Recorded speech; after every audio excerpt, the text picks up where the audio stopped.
Hey everyone, how are you all, कैसे हैं आप सब। इस वीडियो में हम डिस्कस करेंगे important question that can be asked from the chapter price elasticity of demand, right. जो इलास्टिसिटी ऑफ डिमांड चैप्टर है उसके इम्पॉर्टेंट क्वेश्चंस को डिस्कस करेंगे और ये भी डिस्कस करेंगे कि आंसर्स को कैसे लिखना है, ठीक है। अब पहला क्वेश्चन जो है इसमें ये होगा, लेकिन पहले क्वेश्चन को डिस्कस करने से पहले if you are liking the video, please make sure that you subscribe to our channel, number 1. Number 2, you also can follow us on Instagram and Telegram so that you get regular updates. And if you want the entire videos in detail, you can call on the number scrolling below. और उस number पे call करके आप videos को खरीद सकते हो which are available at a very very reasonable price. चलिए, सबसे पहला question, define elasticity of demand, पहला क्वेश्चन। और दूसरा क्वेश्चन आएगा define price elasticity of demand. मैं शॉर्ट फॉर्म लिख रहा हूँ, बोलते जा रहा हूँ तो आप लिखते जाना साथ साथ में। देखो, इलास्टिसिटी ऑफ डिमांड क्या है? It is the responsiveness of demand to the change in various factors affecting demand. ये सारे फैक्टर्स क्या बात करता है। और price elasticity demand is the responsiveness of demand to the change in price of the commodity. So this talks specifically about price and this talks in general about all the factors. So ये दोनों का difference याद रखना। Generally exam में ऐसा भी question आता है, डिफरेंशिएट बिटवीन और distinguish between elasticity of demand and price elasticity of demand. Questions को लिखते जाइएगा, मैं सारे क्वेश्चन हो सकता ना लिखूं मैं, लेकिन बोलते सब जा रहा हूं, ठीक है। Second is how to measure this price elasticity of demand.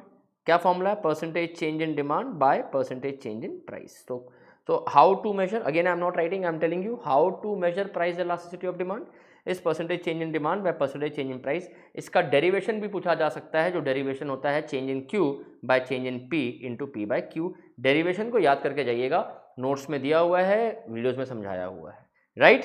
So elasticity of demand, price elasticity of demand, दोनों के मीनिंग, दोनों के differences, formula to calculate price elasticity of demand and the derivation part you need to remember.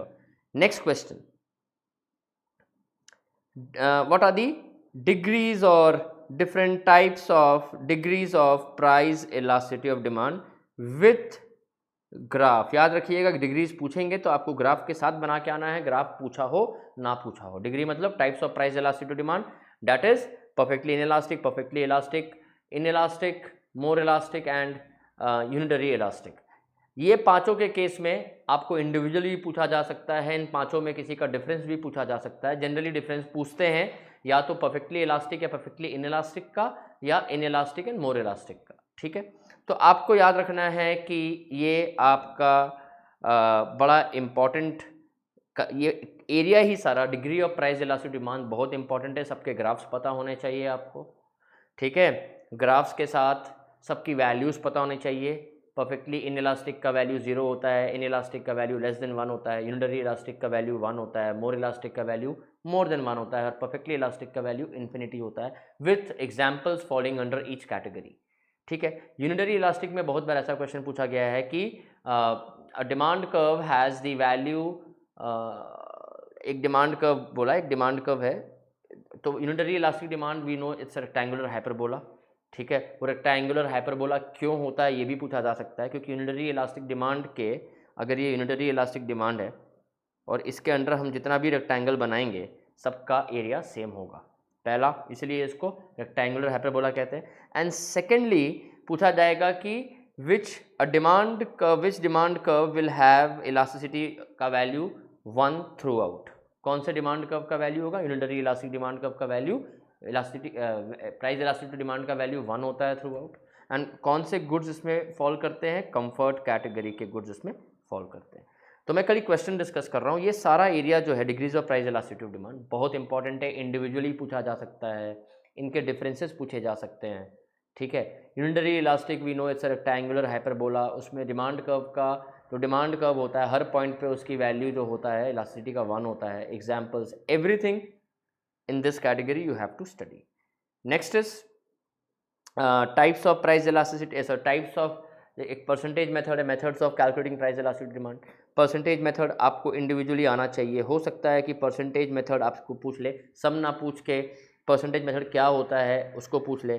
दूसरा expenditure method आपसे पूछ ले, ठीक है।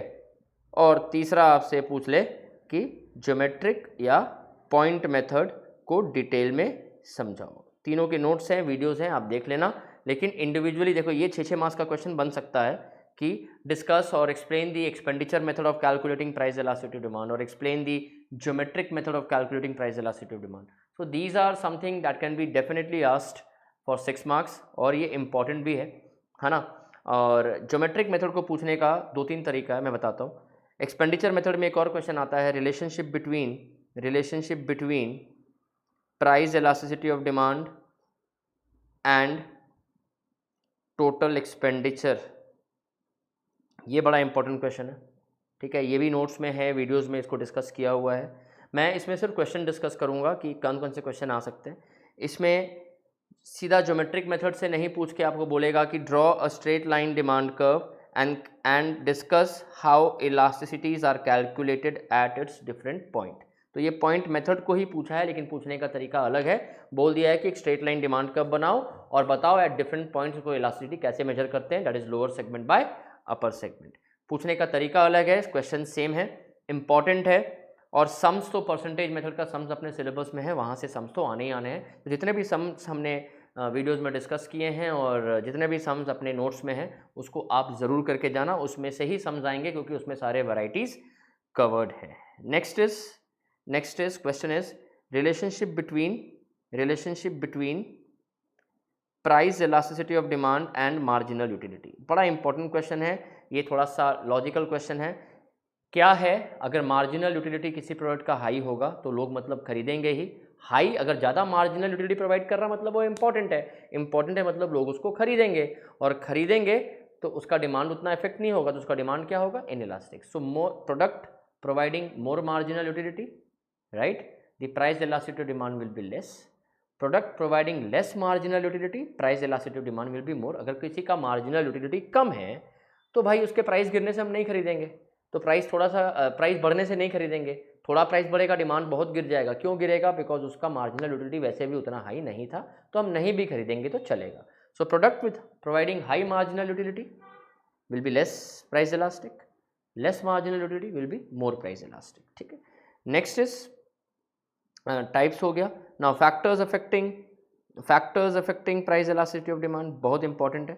Factors affecting price elasticity demand, specially पहले कुछ ऐसे अवेलेबिलिटी ऑफ सब्सटीट्यूट्स, ठीक है, नेचर ऑफ द कमोडिटी, ठीक है, उसके बाद nature of the commodity and then इसमें proportion of income spent, possibility of postponement, ठीक है, टाइम पीरियड, ये सारे बहुत इंपॉर्टेंट है। तो ये 4-5 जो है मैंने बोले हैं, ये इसको याद करके जाना, इसको ज़रूर से याद करके जाना, क्योंकि अलग से पूछा भी जाता है। अगर ये जनरली आता है कि प्रोडक्ट का सब्स्टिट्यूट अवेलेबल ज़्यादा हो तो उसका प्राइस इलास्टिसिटी क्या रहेगा, कम की ज़्यादा, ठीक है। या अगर आप किसी में बहुत कम इनकम स्पेंड कर रहे हो, उसका प्राइस इलास्टिसिटी डिमांड क्या है। तो ये सब जो है अपने नोट्स में जो पहले 4-5 हैं उसको ज़रूर याद करके जाइएगा।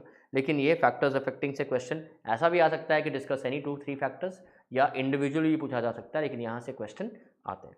Next is income and cross elasticity of demand. इसमें से क्वेश्चन जो है ये भाई ऐसा है कि